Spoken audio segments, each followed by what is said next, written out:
ओम श्री सच्चिदानंदाय नमः। एक रोज़ इरशाद हुआ कि जब हम डुमरांव में पहुँचे तो हमने केले के बकल की कोपीन धारण कर ली। यहाँ करीब 2-3 माह तक क़याम रहा। महाराज साहब के तालाब पर ठाकुर जी का मंदिर था, वहीं बैठे रहते थे और अक्सर नंदन वन की तरफ, जो वहाँ से करीब था, बतौर सयाही अर्थात पर्यटन के चले जाते थे और बिल्कुल आज़ादाना तौर पर रहते थे। उज्जैन नगरी के प्रतापी महाराज वीर विक्रमादित्य के खानदान में से राव महाराजा राधा प्रसाद सिंह जी उस वक्त राज करते थे। उन्होंने अयामे गदर क्रांति काल में सरकार की बड़ी मदद की थी, इसलिए सरकार उनकी बड़ी कद्र यानी आदर करती थी। महाराजा साहब के अतालिक बाबू जयप्रकाश लाला जी की स्त्री और भावज बड़ी हरि भक्त थी। उनका साला मुशम्मी यानी शुभ नाम शिवदत्त लाला, जो उनके पास ही रहता था, हमारी बड़ी खिदमत करता था। अक्सर हमारे खाने पीने की फ़िक्र यही रखते थे और मस्तूरात यानी महिलाएं उसके हाथ या बांदी की मार्फत खाने पीने की चीज़ें हमारे वास्ते भेजती थीं। दूसरे तीसरे रोज़ कभी हम भी उनके घर चले जाते। वज़ाते खुद यानी स्वयं मास्टर साहब ज़्यादा वक्त न थे। उनके साले साहब कहा करते थे कि मास्टर साहब से मिलने पर वह आपकी बड़ी खातिर करेंगे और महाराजा साहब से भी मुलाकात करा देंगे, मगर हमको इस यानी बात की मुतलिक यानी ज़रा भी परवाह न थी। एक रोज़ इरशाद हुआ कि डुमरांव में एक महात्मा के दर्शन हुए। शक्लो शुबाहत यानी चेहरे मोहरे से उनकी उम्र 95 वर्ष की मालूम होती थी और शक्ल व कुबा यानी शरीर में हमारे गुरु श्री परमहंस जी महाराज केदार घाट वालों से मुशाबह यानी समान थे। किसी से गुफ्तगू हता यानी यथा कि उपदेश तक की बातचीत न करते थे, मगर मौन भी न रखते थे। अपनी खुशी कुछ बोला करते थे। अगर कोई बातचीत करना चाहता तो कानों पर हाथ धरकर कान मलते हुए भाग जाते थे। उनको खाने पीने में कौमियत या मजहब का कुछ ख्याल न था। शह यानी क्या हिंदू, शह मुसलमान, जो कोई बेगरज ले जाकर और अपने हाथ से लुकमा यानी ग्रास बनाकर खिलाता तो 1-2 लुकमे खा लेते और फिर चल देते। पोशीश यानी वस्त्र की तरफ से सिर्फ एक लंगोट था, उसकी भी कुछ शुद्ध न थी। कभी लांग लगी है तो कभी खुली है, चाहे जिस्म देखा करो। अगर किसी ने लौंग लगा दी तो वाह वाह और खुली रही तो वाह वाह। इससे मालूम होता था कि उनको जाति यानी निजी तौर पर उसका भी ख्याल न था। उनका मामूल यानी नियम था कि बाग, तालाब या नंदन वन की ओर से आते और सीधे बाज़ार में होकर निकल जाते। हमसे अक्सर मिलते थे, मगर ज़बानी बातचीत कभी न करते थे और न हमसे कभी अमर यानी बात ज़बानी दरियाफ्त किया। शनाख्त यानी प्रत्यक्ष में ऐसा भी मालूम होता था कि महात्माओं की आखिरी मंजिल में उनको क़याम यानी पहुँच था, यानी कुल रास्ता तय कर चुके थे। उनकी मजजूबी यानी साधना व्रत थी, मगर बकना या शोरोगुल की हालत न थी। किसी को सख्त व सुस्त यानी बुरा भला भी न कहते थे, सिर्फ अपने को बचाते थे। ऐसी मजजूबी यानी साधना शिलक में ही दाखिल हैं। वहाँ के लोग जिक्र करते थे कि उन महात्मा की अरसा 36 साल से उस बाजार में आम दुरफ्त यानी आना जाना है। इस कुल अरसा में उन्होंने 2 मरतबा 2 अशखास यानी व्यक्तियों से मुखातिब होकर कलाम यानी बातचीत किया है, यानी एक शख्स को दुआ दी और एक को बद्दुआ। वे दोनों कलाम उनके पूरे हो गए। इसका बयान यानी विवरण इस तरह है। जिस शख्स को दुआ दी थी उसका नाम लाला ईश्वर प्रसाद था और यह महाराजा साहब के मौरूसी यानी पैतृक व ख़ानदानी मुंशी थे और 13 रुपया माहवार मुशाहिरा यानी वेतन था। उनके 2 लड़के मुशम्मियान यानी शुभ नाम रणधीर प्रसाद व मथुरा प्रसाद थे। उनकी तनख्वाह इस कदर कलील अर्थात अल्प थी कि बमुश्किल तमाम यानी कठिनाई से घर का खर्चा चलता था, मगर बड़े ही दयानतदार और सत्संगी थे। उनके मकान की ड्योढ़ी में एक चोबी तख्त बिछा हुआ था और वह महात्मा अक्सर वक्त बेवक्त वहाँ जाकर लेटे रहते। लाला साहब का यह दस्तूर था कि कुछ रोटी और दाल वगैरह जो घर में तैयार होता वह उस तख्त पर उन महात्मा के वास्ते रख देते। वह जब कभी जाते और मौज होती तो खा लेते थे। मस्तूरात यानी स्त्रियां अक्सर लाला साहब से कहती थी कि तुम फ़कीर साहब से दुआ की दरख्वास्त यानी प्रार्थना करो, मगर वह टाल देते थे और कहते थे कि मेरे बड़े भाग हैं जो कभी कभी दर्शन देकर प्रसाद पा जाते हैं। कहीं दरख्वास्त करने से नाखुश हो गए तो आना जाना भी बंद कर देंगे। लेकिन जब उनके लड़के वगैरह की शादी का वक्त आया तो मस्तूरात ने बहुत कहा सुना। उस रोज़ हिम्मत की कि अच्छा आज कुछ कहें और खाना खाकर नीचे उतरे। इत्तिफाक से महात्मा वहाँ मौजूद थे। लाला साहब को देखकर बिला यानी बिना दरख्वास्त किए खुद ब खुद फरमाया कि तुमको 13 लाख का आदमी किया। यह फ़िक्रा यानी वाक्य कहकर खामोश हो गए।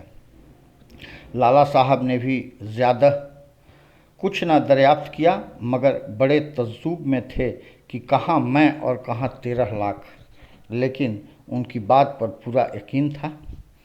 उन्हीं अयाम यानी दिनों राव महाराजा महेश्वर सिंह राजपाट का काम छोड़कर काशी जी तप करने को चले गए और उनके लड़के राव महाराजा राधा प्रसाद सिंह गद्दी नशीन थे।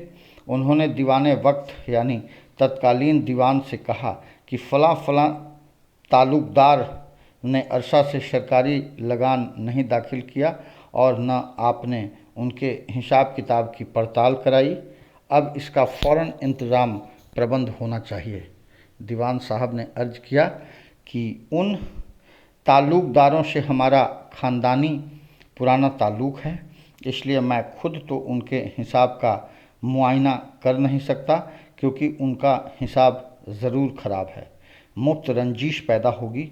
और दूसरा कोई मोतबर शख्स मिला नहीं। एक शख्स मुंशी ईश्वर प्रसाद एतवार यानी विश्वास का आदमी है, उसको कल रवाना करूँगा। एक रोज़ लाला साहब को अहेरिया गांव की पड़ताल का हुक्म मिला। जाकर हिसाब देखा तो लाखों रुपयों का गबन था। पांडे ताल्लुकदार ने बड़ी मिन्नत समाजत की और कहा कि अगर आप मामला को दबा दें तो आपको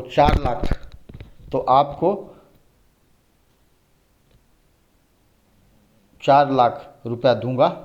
यह वहाँ से आए और दीवान साहब से कुल हाल कह सुनाया।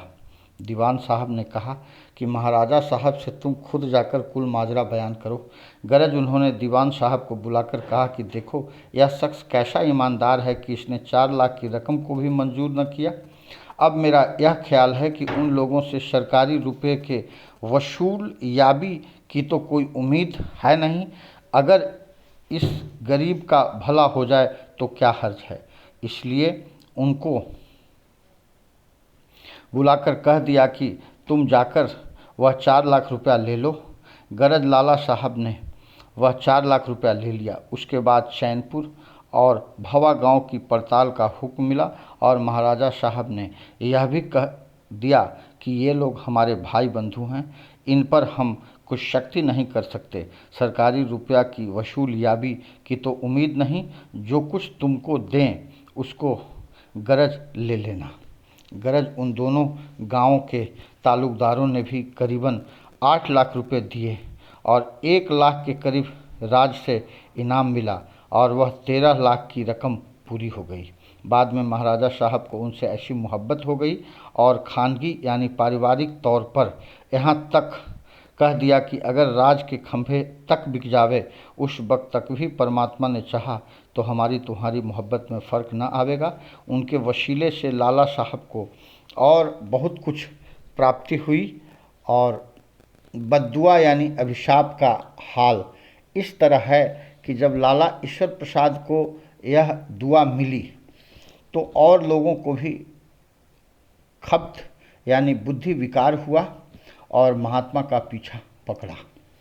एक साहब वाशील उद्दीन इंस्पेक्टर पुलिस ने तो यह हाल कर दिया कि हर वक्त दुआ के ख्वास्तगार यानी प्रार्थी इच्छुक होते। एक रोज़ यह थाना में कुर्सी पर बैठे थे कि वह महात्मा थाना में चले आए और उनके मुकाबिल यानी बराबर एक कुर्सी पर बैठकर कहा कि वाशिलुद्दीन तुम बर्खास्त, और यह कहकर चल दिए। अब क्या था, इंस्पेक्टर साहब का खून खुश्क हो गया। शाम की डाक खोली तो हुक्म मिला कि फला कत्ल के मुकदमा में तुमने असलियत को छुपाया, इसलिए तुम बर्खास्त किए गए। अब इंस्पेक्टर साहब ने अपने अयाल यानी परिवार और कुल सामान को तो वतन रवाना कर दिया और महात्मा के पीछे हो गए कि अब इस पीरा नाशाली यानी बुढ़ापे में ऐसा रोज़गार तो मिलने से रहा, अब जाएं तो कहाँ जाएं। अगर कुछ उम्मीद बरआरी की सूरत है तो उन्हीं महात्मा से। जब इंस्पेक्टर साहब को बहुत अरसा घूमते फिरते हो गया तो एक रोज़ खड़े होकर कहने लगे कि चला जा रांची, और फिर भाग पड़े। बस इंस्पेक्टर साहब उसी रोज़ रांची रवाना हो गए। वहाँ अफ्यून की कोठी में हेड क्लर्क की जगह खाली थी। साहब बहादुर ने एक वक्श रखवा दिया और हुक्म दिया कि कुल उम्मीदवार सुबह अपनी अर्जियां इसमें डालें और हुक्म के मुंतज़िर यानी प्रतीक्षा में रहे। उन्होंने भी अपनी अर्जी डाली। अफसर ने उनकी अर्जी तो ले ली और कुल उम्मीदवारों की अर्जियां वापस कर दी और फिर बाहर जाकर दरियाफ्त किया कि वाशिलुद्दीन तुमने हमको पहचाना। उन्होंने कहा कि हुजूर मैंने तो आपको नहीं पहचाना। फिर साहब बहादुर ने अपना नाम लिया। तब उन्होंने कहा कि हाँ हुजूर फला मुकाम में सुपरिटेंडेंट थे और मैं वहाँ इंस्पेक्टर था। फिर साहब ने सब हाल दरियाफ्त करके वह जगह उसको दे दी और कुल उम्मीदवारों को कहा कि आप लोग जावें। यह हमारा पुराना मातहत है, हमने इसको पसंद किया और 80 रुपया माहवार मुशाहिरा यानी वेतन और 3000 रुपया कमीशन की गुमास्तगिरी की जगह अता यानी प्रदान फरमाई। एक रोज़ इरशाद हुआ कि डुमरांव से रवानगी के वक्त खुद ब खुद ऐसा ख्याल पैदा हुआ कि कोई कितनी भी खिदमत और इशार यानी आग्रह करे मगर 3 रोज़ से ज़्यादा क़याम यानी ठहरना किसी जगह दुरुस्त नहीं है। अलगरज पटना की तरफ रवाना हुए और जिस कदर गांव वगैरह राह में पड़े 200 यानी रात से ज़्यादा किसी में क़याम न किया और अक्सर सुबह से 8 या 9 बजे दिन तक चलते थे। और जंगल या दरिया या तालाब के किनारे या बरगद या पीपल के दरख्त के नीचे क़याम करते थे। राह में महाराजगंज, बढ़पुर, बेशुपुर, बिलौटी, आरा, बेहरा, खगोल, दीनापुर, बांकीपुरा वगैरह मुकामात यानी स्थानों में से गुजर हुआ। यहाँ से लोदी, कटरा वगैरह की सैर करते हुए पटना पहुँचे। यहाँ पर एक लाला जयप्रकाश लाल शकना यानी निवासी पटना मुहर्रर महकमा अफ्यून बड़े हरिभक्त और सत्संगी थे। उन्होंने हमारी बड़ी सेवा की। 2-4 बरस जब तक इस नवाह यानी क्षेत्र में स्याही की, घूमते फिरते इन्हीं के यहाँ क़याम यानी ठहरा करते थे। हालते सयाही यानी भ्रमण दशा में 10-5 रोज़ और कभी माह 2 माह के वास्ते मौन धारण कर लेते थे और सिर्फ चने या सूखी रोटी खाते थे। इस नवाह यानी क्षेत्र में ज़्यादा अफाम की जगह यह हुई कि यह मुकाम दरियाए गंगा के किनारे पर है। पानी वगैरह का हर तरह से आराम था और जाबाजा तालाब या दरिया थे, क्योंकि बिस्तर गुस्तर और लोटा झोली तो कुछ थी नहीं। किसी ने पानी पिला दिया तो खैर, वरना इसी तरह गुजर थी। मौसम जाड़े और गर्मी का भी अधिक ख्याल न था, सिर्फ दिशा शौच के आराम का ख्याल था। अगर किसी के मकान पर जाने का इत्तिफाक यानी संजोग हुआ तो पेशतर यानी पहले तालाब वगैरह पर ज़रूरियात से फारिग होकर जाते थे। इसलिए जहाँ पानी का आराम होता था वह जगह पसंद थी। यहाँ से रवाना होकर मोतिहारी, सोनपुर, हरिहर क्षेत्र, गंगाजल वगैरह में घूमते रहे। सोनपुर में बाबू बिहारी सिंह जी क्षत्रिय और गंगाजल में ठाकुर गोविंदराज क्षत्रिय व मुकाम बग्घी में बाबू नंदलाल बड़े भक्त थे। अयामे गश्त यानी भ्रमण काल में 1-2 रोज़ के लिए कभी कभी इन साहबों के यहाँ ठहरने का इत्तिफाक होता तो बड़ी सेवा करते थे। इससे ज़्यादा ठहरने का कभी इत्तिफाक न हुआ। एक रोज़ इरशाद हुआ कि जब हम मोतिहारी वगैरह इजलाह यानी जिन्सों में शाही यानी भ्रमण कर रहे तो एक बार गांव में, जिसका नाम हमको ठीक याद नहीं है, 2-3 रोज़ ठहरना हुआ। एक दिन शाम को उस गांव के 10-12 आदमी हमारे पास आए और कहने लगे कि इस गांव के दक्षिण जानिब यानी ओर एक बरसाती नदी है, उसके परले पार कहने लगे कि इस गांव एक बाग और तालाब बहुत उम्दा है। हम सब लोग वहीं जाते हैं, आप भी हमराह यानी साथ चलिए। वह मुकाम भी साधु महात्माओं के दर्शन और ठहरने के लायक है और अजब नहीं कि वहाँ किसी साधु के दर्शन हो ही जावें तो एक पंथ 2 काज की मिसल हो। हम भी उनके हमराह हो लिए।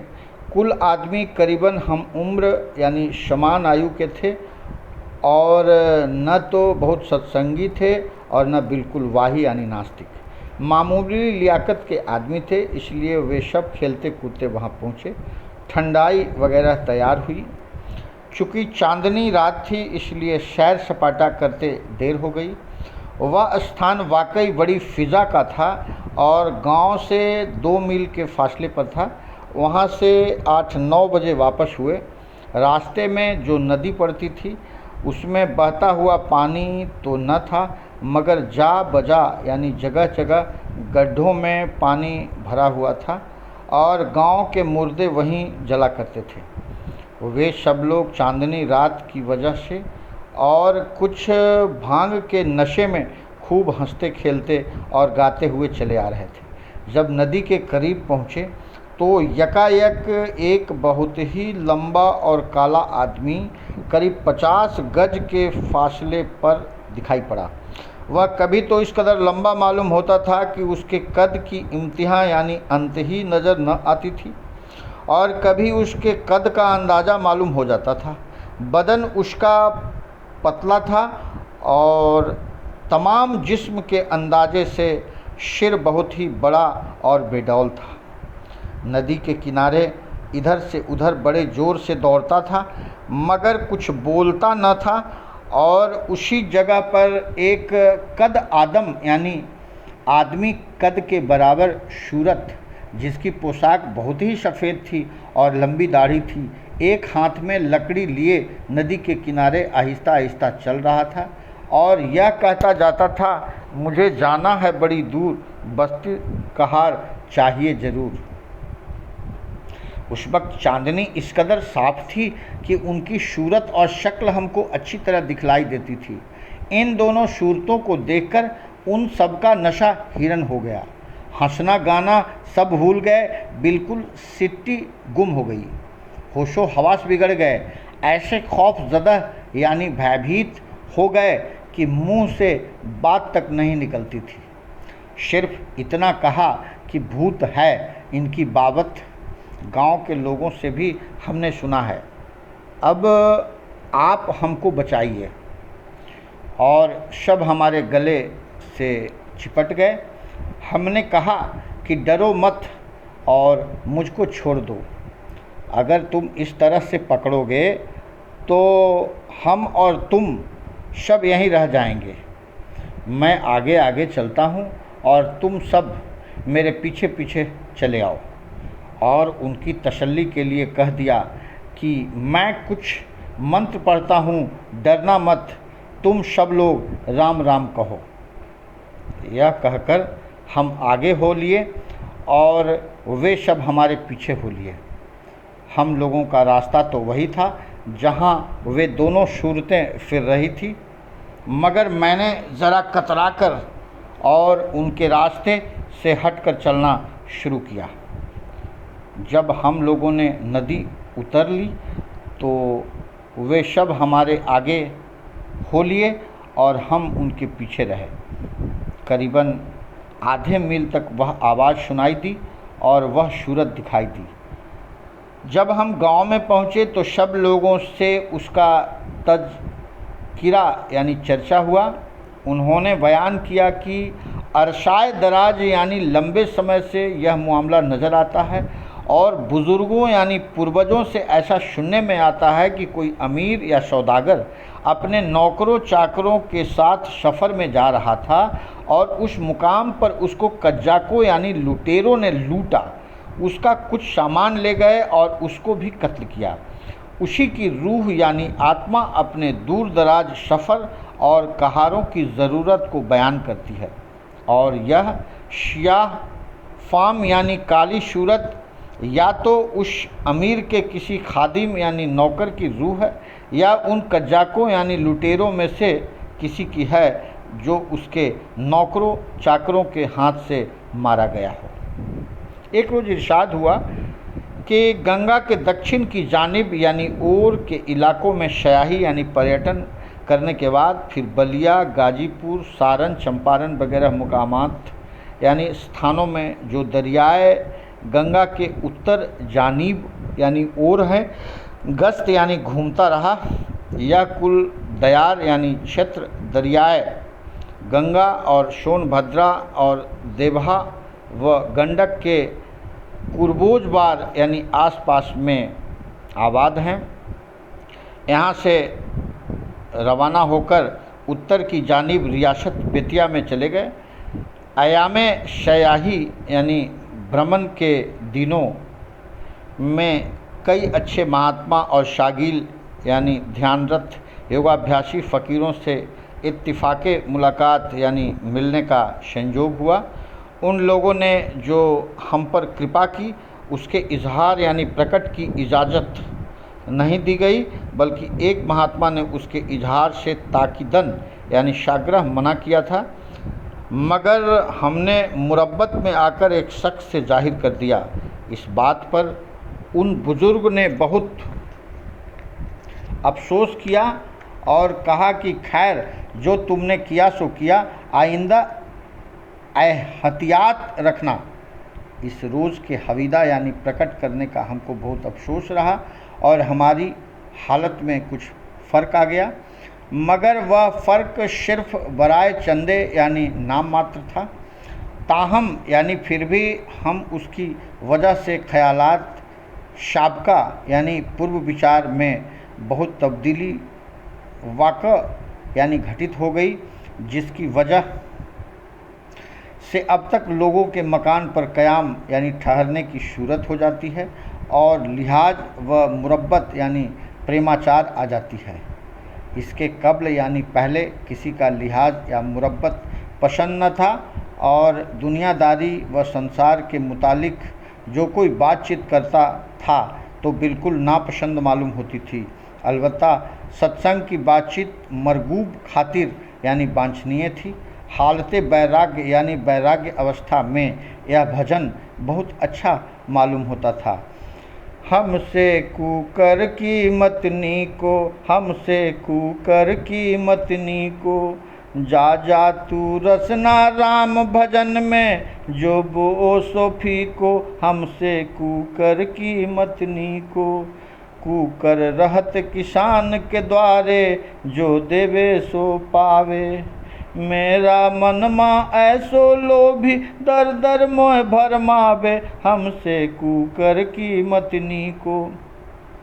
कुकर रहत है नेम धर्म से, वृष वृष गेंठ न खोले, मेरा मन माँ ऐसो लालची, पलक पलक चित डोले, हमसे कुकर की मतनी को।